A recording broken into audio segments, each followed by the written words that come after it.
안녕하십니까. 수요 기업 임직원 여러분. 챕터 21 일상에서의 인공지능 강의를 맡게 된 메디치 소프트 경영기획팀 데이터 사이언티스트 이명경입니다.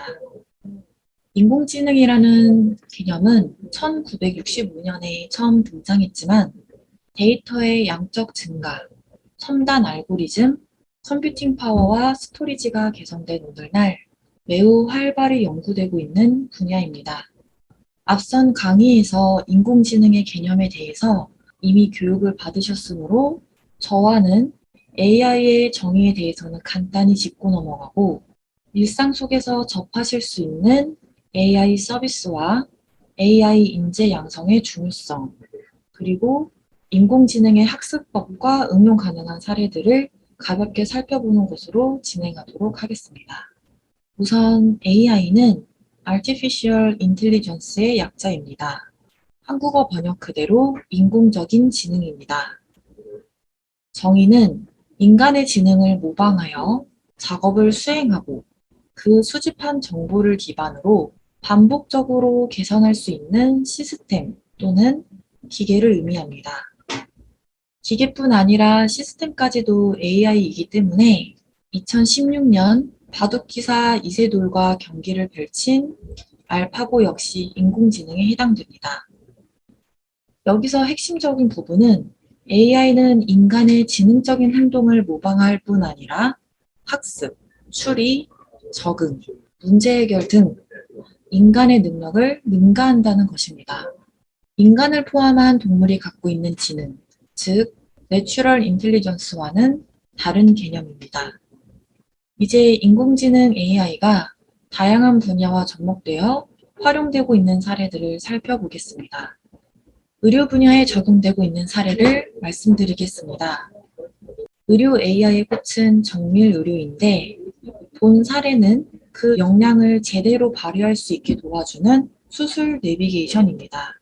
큐톰의 주력 제품은 로봇 복강경 수술에 쓰이는 AI 내비게이션, AI 수술 영상 데이터를 축적하는 데이터 허브와 분석 소프트웨어, 그리고 환자 맞춤형 수술 시뮬레이터입니다. 인체의 해부학적인 구조에 사람마다 차이가 있어 어디를 어떻게 해야 할지는 수술을 해봐야 아는데 정확한 수술은 외과의의 경력이 오래 쌓여야 가능합니다. 하지만 AI 수술 플랫폼을 활용하면 수술에 숙련이 부족한 젊은 의사도 안전하게 수술을 할 수 있습니다. 두 번째, 진단과 검사에서도 AI가 적용되고 있는데요. 의료 인공지능 솔루션 기업 뷰노는 치매를 진단하는 데 있어 영상 분석 시간을 기존 최대 1시간에서 1분으로 획기적으로 단축했습니다. 그리고 다량의 영상 검사에 대한 한동문 작성이 요구되는 의료 현장에서 의료 음성인식 솔루션이 현장의 프로세스 효율성을 높이는 데 도움을 주고 있습니다. 그 밖에도 현재 의료 분야에서는 AI를 통해 관절염의 진행 속도와 예후가 예측이 가능하고 암의 유무뿐 아니라 위치까지 파악할 수 있습니다. 또한 AI를 기반으로 자폐 스펙트럼 장애와 면역 항암 치료제 약물 반응 예측을 통하여 개인 맞춤형 진단이 가능해지면서 치료의 패러다임 전환이 이루어질 것으로 기대됩니다. 마지막으로 고령화가 진행되고 1인 가구가 증가하면서 2020년 기준 반려동물 양육 가구의 비중이 27.7%로 4가구 중 1가구에 해당할 정도로 높은데요. 그에 따라 반려동물의 질병을 진단하는 팅커팩, 키티케어 등이 있습니다. 세 번째로는 약물 개발입니다. 초고령화로 인한 인구 구조가 변화함에 따라 다양해지고 많아지는 질병의 위협 속에서 다수 제약사들이 신약 개발에 도전하고 있습니다. 하지만 새로운 약을 하나 개발하는 데에 보통 금액적으로는 1조 원 이상, 그리고 시간은 평균 10년에서 15년 정도 소요됩니다. 신약 개발에 AI 기술을 활용하면 첫 번째, 개발 기간과 비용을 크게 줄일 수 있습니다. AI가 한 번에 100만 건 이상의 논문을 탐색해 초기 단계부터 시간과 인건비를 대폭 절감할 수 있는 것입니다. AI 신약 개발은 시간은 절반으로 그리고 비용은 4분의 1로 감소한다는 분석도 있습니다. 신약 개발과 임상 허가 과정에서 데이터의 분실, 변조 등의 우려가 없고 휴먼 에러를 원천적으로 차단할 수 있습니다.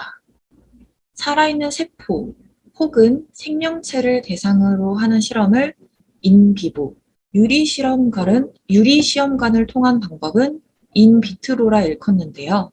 반면 최근 IT 기술의 발달로 컴퓨터 시뮬레이션을 통한 가상 환경에서의 임상시험은 인실리코라 부릅니다. 국내에서 유일하게 인실리코 임상시험을 진행하는 기업인 베니트 글로벌은 인실리코는 최적의 모델링과 시뮬레이션을 통해 위험 요소가 높고 많은 자금이 투입되는 임상 1상, 2상, 3상의 성공 확률을 높일 수 있다고 합니다. 이렇게 의료산업에서도 AI에 대한 수요뿐 아니라 중요성도 함께 커지고 있습니다. 그 다음은 일상생활에서 제일 쉽게 접할 수 있는 AI 스피커입니다. AI 스피커는 사람이 말을 걸면 바로 연결되며 AI가 사람의 목소리를 인식하여 질문이나 요청에 응답하는 제품입니다. 요즘 온라인에 AI 스피커를 종류별로 성능을 테스트하거나 대화를 하는 등 재미있는 콘텐츠가 많이 올라오고 있습니다. 그만큼 대중들이 쉽게 접근하고 이용할 수 있는 AI 제품 중 하나라고 생각이 됩니다. 두 번째 소개해드릴 생활에서의 인공지능 제품은 AI 콘센트입니다.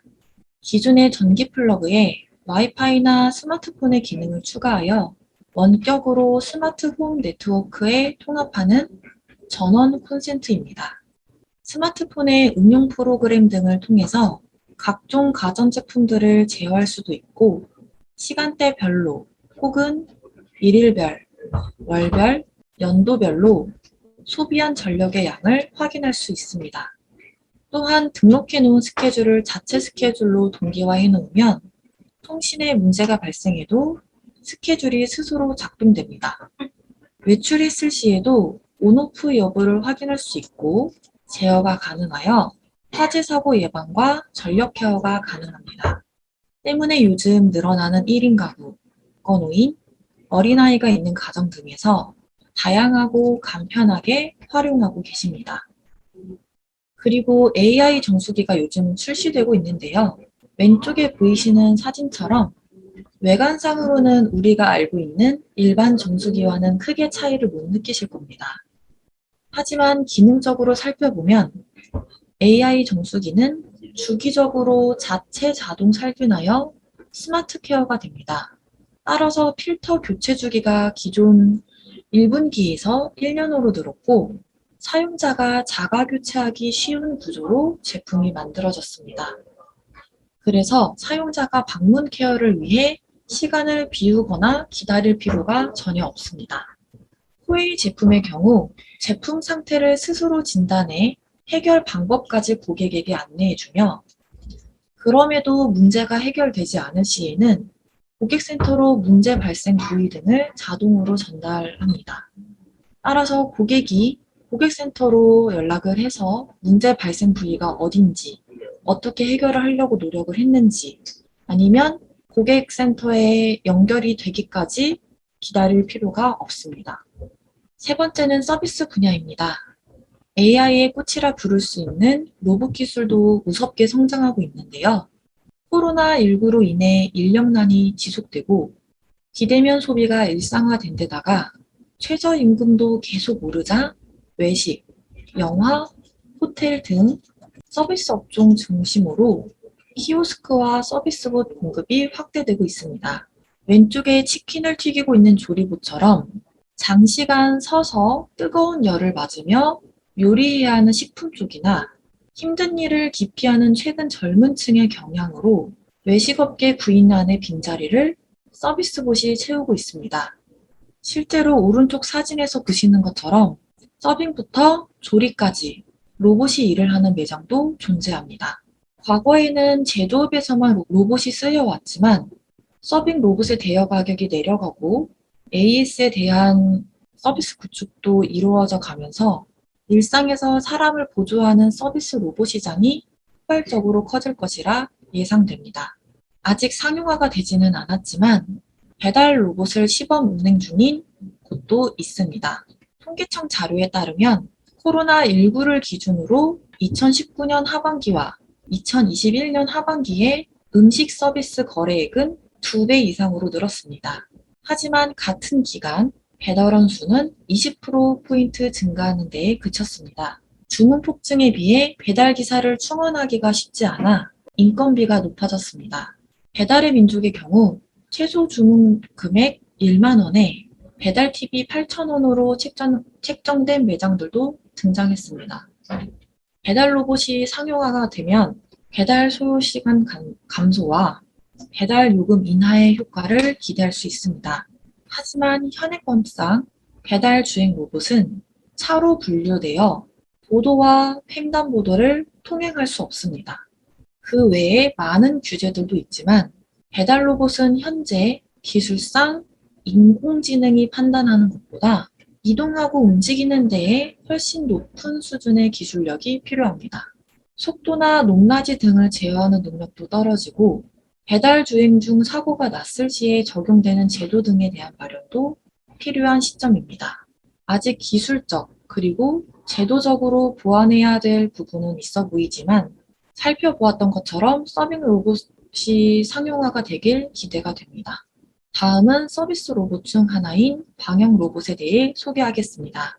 2018년 인천공항에 에어스타를 시작으로 유동 인구가 많거나 감염에 취약계층이 많은 병원, 도서관, 호텔, 관공서 등에 방역 로봇이 등장하고 있습니다. 소독과 방역, 거리두기와 마스크 착용 안내 등의 기능을 함으로써 방역 로봇이 감염 관리 체계를 공고히 하고 사회적 위험을 낮추는 데에 혁신적입니다. 네 번째로 음성과 얼굴 인식, 그리고 키워드에 대한 AI 서비스를 소개하고자 합니다. 그 첫 번째로 적용되고 있는 곳은 수어입니다. 청각장애인 분들은 필담, 구화, 수어로 의사소통을 하는데 수어는 손짓뿐 아니라 입모양이나 표정도 영향을 줍니다. 또한 수어도 언어 중 하나이기 때문에 지역, 나라, 문화별로 다릅니다. 때문에 이들은 신체적인 핸디캡을 극복하기 위해 수많은 노력과 비용이 필요하고 하물며 4차 산업이 발전하고 무이나 열풍이 불면서 취약계층의 일상생활 적응에 더욱 어려움을 겪고 있습니다. 왼쪽은 음성을 듣고 자막과 수어를 바로바로 나타내주는 기술을 적용한 사례입니다. 뉴스 같은 경우 늘 새로운 이슈가 나오며 내용을 정확히 알고 있어야 하고 팬데믹 같은 어려운 단어는 풀어서 이해가 되게끔 씁니다.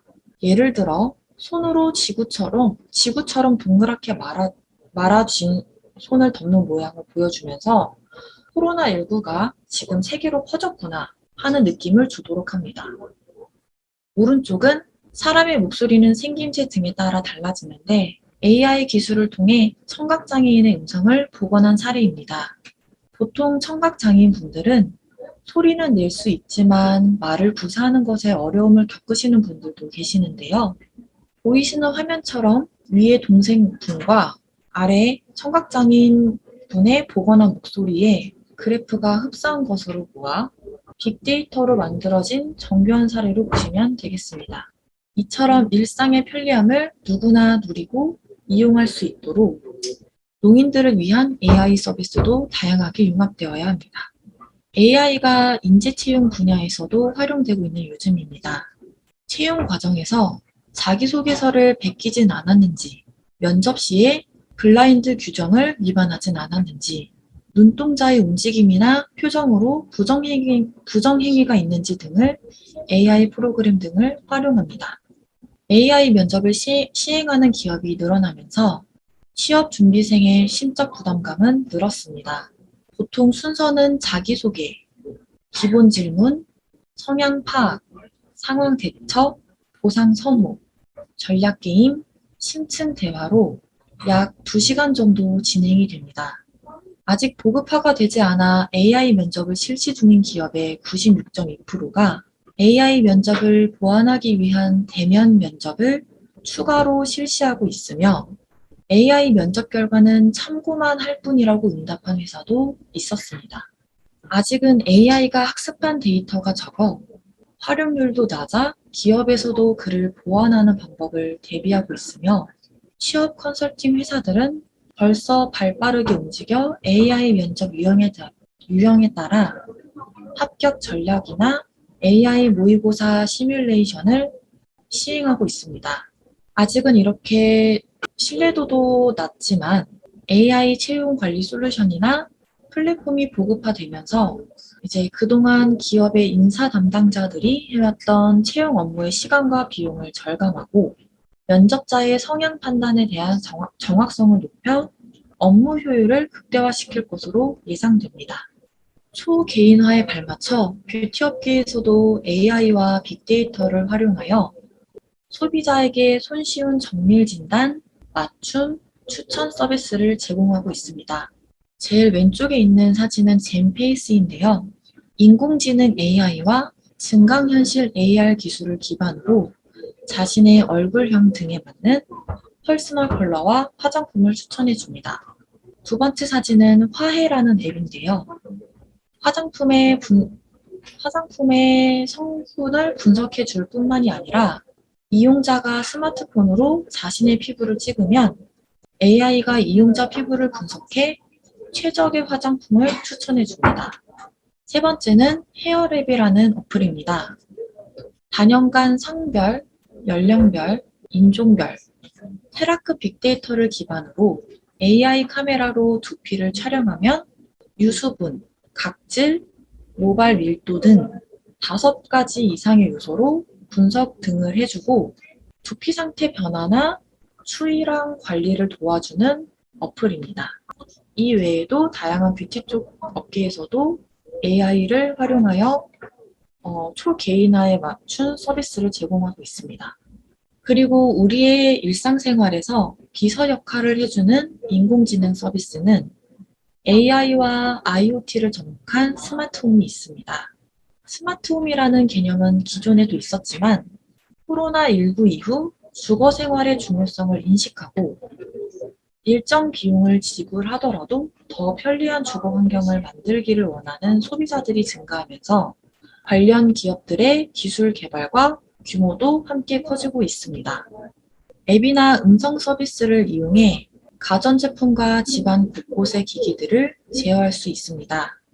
우리의 일상이 홈 네트워크 기술로 더 윤택해지는 만큼 해킹에 의한 개인정보와 사생활과 기기의 기능 마비 등 보안 강화의 중요성 또한 커지고 있습니다. 저출산과 고령화 현상이 동시에 일어나면서 2021년 기준 독거노인 비율이 19.5%로 점차 증가했습니다.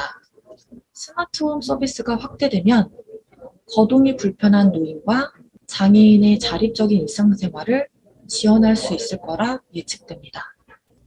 제일기획에서 출시한 페톡은 반려견 소통 메신저입니다. 반려견과 1대1로 채팅하듯이 궁금한 점을 물어보는 방식인데요. 메신저에 질문을 입력하면 반려견의 행동 언어에 대한 의미와 보호자의 대응법을 알려줍니다. 눈에 띄는 큰 동작부터 얼굴 표정 등 섬세한 동작까지 다양한 행동 언어가 탑재되어 있습니다. 기업 측은 향후 음성 언어와 질병 시그널 접목 및 외국어 버전도 선보일 계획이라고 합니다. 세계뿐 아니라 국내 펫케어 시장 역시 빠르게 성장하고 있으므로 국내 기업도 혁신 기술 접목과 서비스 융합 등 연구개발에 힘쓴다면 글로벌 기업으로 향할 수 있을 것입니다. 은행, 보험, 증권, 카드를 비롯한 금융권과 홈쇼핑 등 유통기업에서 AI 챗봇을 통해 신속하고 유연하게 단순 상담을 지원하여 효과적으로 고객 관리를 하고 있습니다. 물론 정보를 전달하고 확인하는 Q&A 형태의 단순 시나리오에 적합하지만 상시 인력 없이 동시에 많은 양의 콜을 소화하여 업무 생산성에 혁신적인 효과가 있습니다. 오른쪽 사례는 AI 보안 사기 조사관인데요.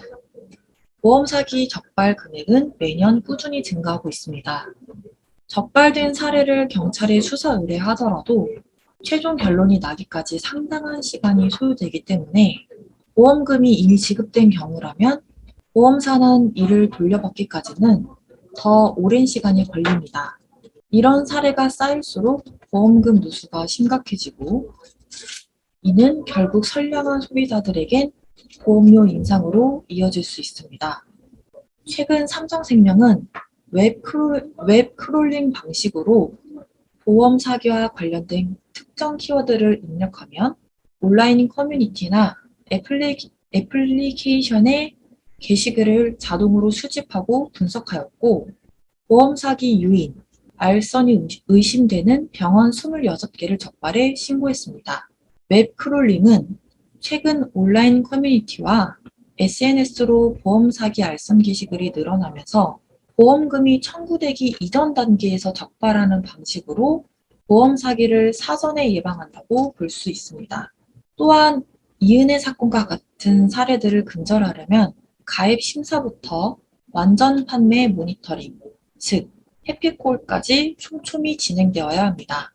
미래에셋생명은 보험사 최초로 모든 보험 상품에 대해 AI 모니터링 서비스를 시행했습니다.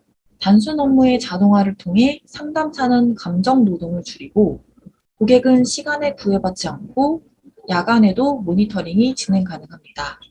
이와 같이 범죄도 지능적으로 변하는 만큼 금융업계에서도 AI의 도입은 선택이 아닌 필수가 되어야 합니다.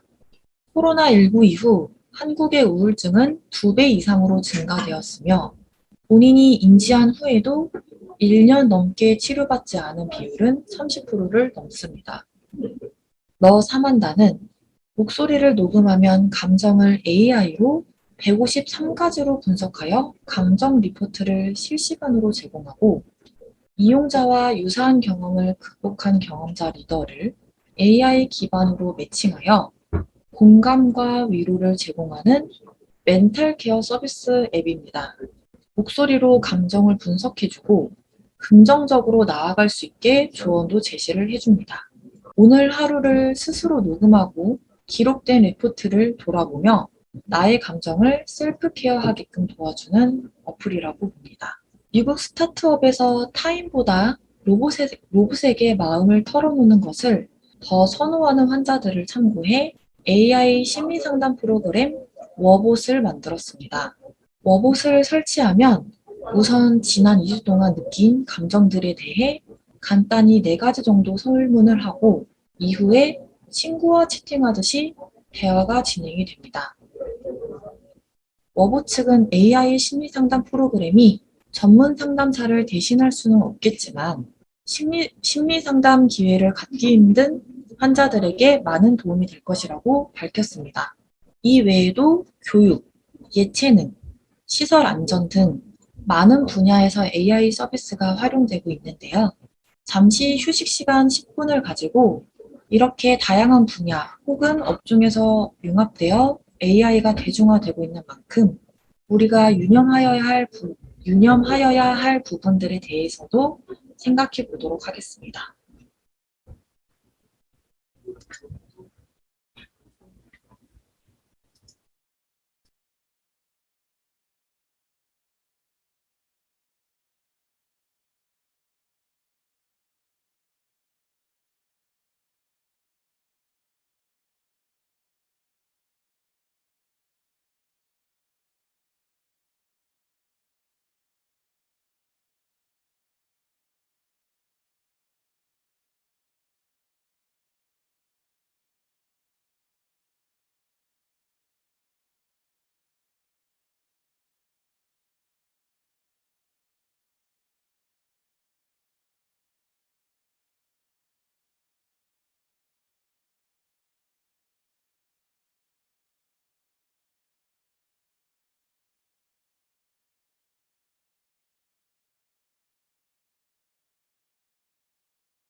네, 앞선 강의에서도 인공지능의 순기능과 역기능, 그리고 중요성과 시장성에 대해 설명을 드렸었는데요. 제가 오늘 소개해드린 AI는 일상에서 우리가 실제로 쉽게 접하실 수 있는 제품과 서비스들의 일부이고, 보신 바와 같이 다양한 분야에서 AI 기술을 융합하고 있습니다. AI 기술이 접목되었을 때 장단점을 간단히 요약하자면 우선 장점으로는 첫 번째, 사용자에게 최적화된 서비스가 제공이 가능해집니다. 두 번째, 단순하고 반복되는 업무를 대체할 수 있기 때문에 편리성이 높아질 수 있고요. 세 번째, 자동화가 가능하기 때문에 인건비 절감과 시간 단축에 큰 기여를 합니다. 네 번째는 수술 내비게이션처럼 휴먼 에러를 줄일 수 있습니다. 마지막으로 다섯 번째는 방사능 오염 측정이나 정화 작업에 인력이 아닌 AI 로봇을 투입하여 인류의 안정성을 확보하고 AI 채용 등의 업무 프로세스 개선을 통하여 인력의 효율적인 배치가 가능합니다. 그리고 인공지능 AI의 위험성은 크게 두 가지로 볼 수 있는데요. 인공지능은 빅데이터를 기반으로 하기 때문에 원활하게 사용하기 위해서는 개인의 데이터를 공유해야 합니다. 따라서 첫 번째, 개인정보 오남용의 문제가 있어 정보에 대한 보안성이 강화가 되어야 합니다.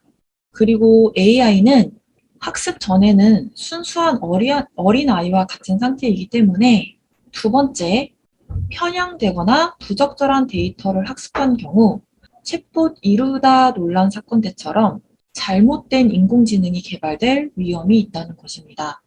세 번째, 법적, 윤리적 책임 소재 문제입니다. 아직 AI 이슈에 적용되는 법적 규제나 제도가 구체적으로 없기 때문입니다. 2021년에 대통령 직속 4차 산업혁명위원회의 주관으로 국민들의 인공지능에 대한 인식조사가 실시되었습니다.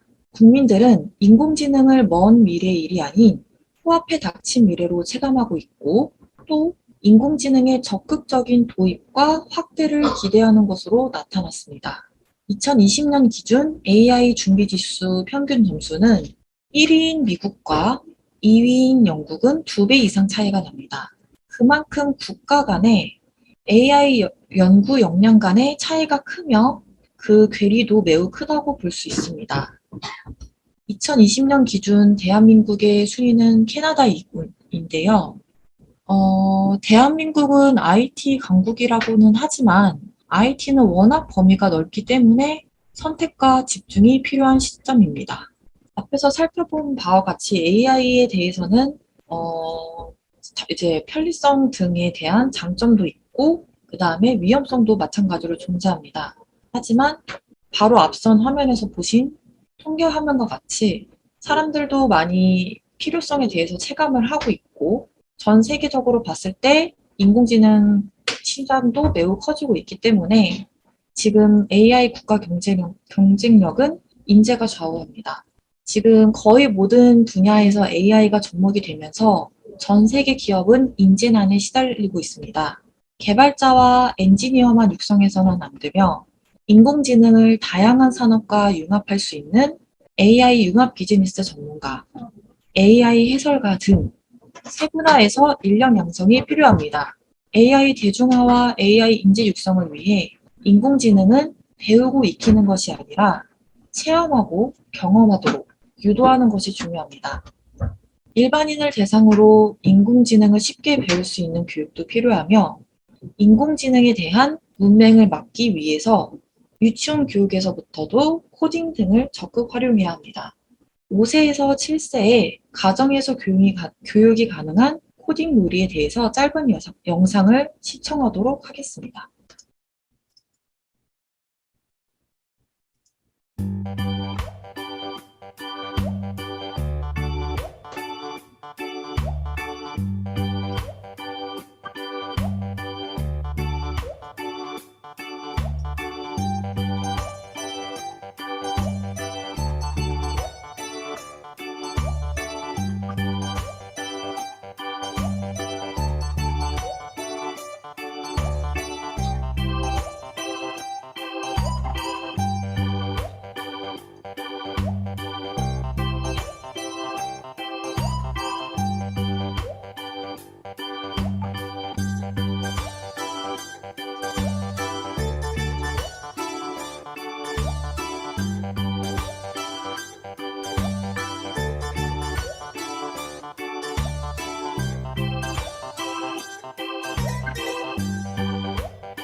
네, 이제 어린이 교육 관련 기업인 키즈스쿨레에서 판매하는 실제로 국내에서 판매되고 있는 큐베토라는 교육 교구입니다. 실제로 어린아이들도 이렇게 따라갈 수 있는 코딩 프로그램이기 때문에 유아 시기부터 이제 초중 고등학교 교육 개편에도 AI 관련된 교육 체계의 수정이 필요하다고 생각됩니다. AI 인공지능이 데이터들을 수집하고 학습하는 데 있어서는 여러 가지 방법이 있습니다. 하나하나 자세한 기법에 대해서는 후에 강의에서 디테일하게 배우실 예정이시고, 오늘은 앞서 소개해드린 AI 서비스 중에 혹시 서비스 로봇 기억나실지 모르겠어요. 조리부터 서빙 배달까지 실제로 진행이 되고 있는 국내 업체가 있다고 말씀을 드렸는데요. 그 실제 영상을 함께 시청하는 것으로 마무리하겠습니다.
죄송합니다. 잠시만 지나가도 될까요?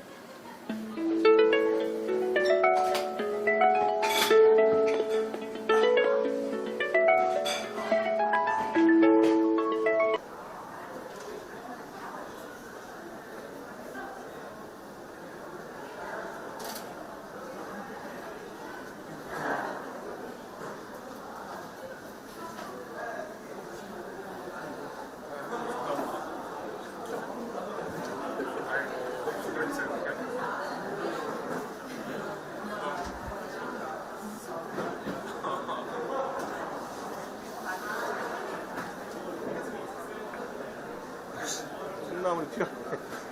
콩나물이 튀어나와요. 잠깐 뭐 여기까지만 찍고.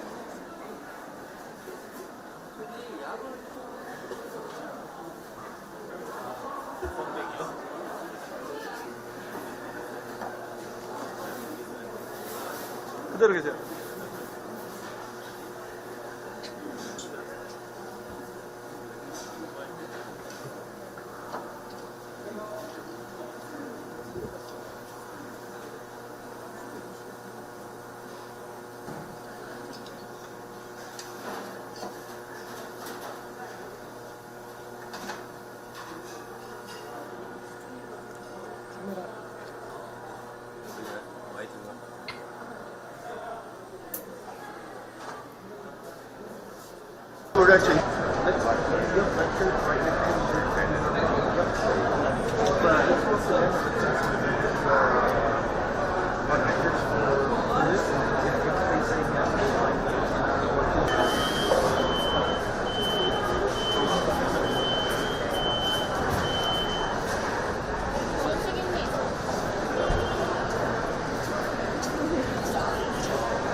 LG Chloe dishwashing robot that pre-washes the dishes before putting them into the dishwasher.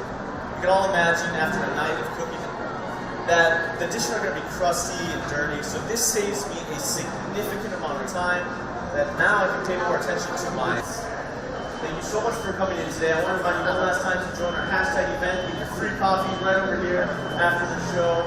Guys, thank you again and enjoy the rest of your day.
That receiving reservations, guiding customers, placing orders, and even cooking. And we're together on the same team.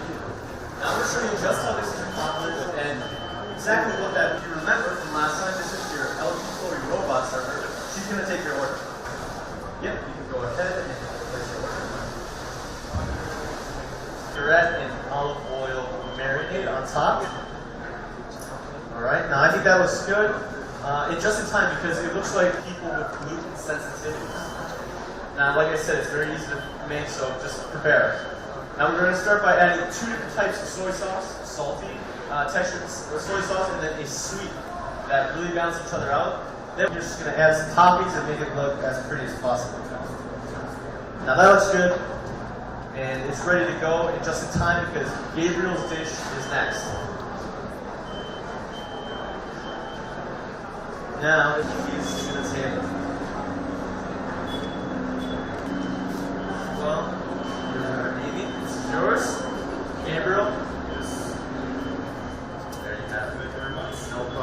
Now, you guys need with me. And this saves us a significant amount of time, as you can imagine. Right. Well, if you'd like, follow this too. After your meal, 네, 이상으로 일상에서의 인공지능 강의를 마치도록 하겠습니다. 강의 들으시느라 고생 많으셨습니다. 저는 메디치 소프트의 이지 AI 이명경이었습니다. 감사합니다.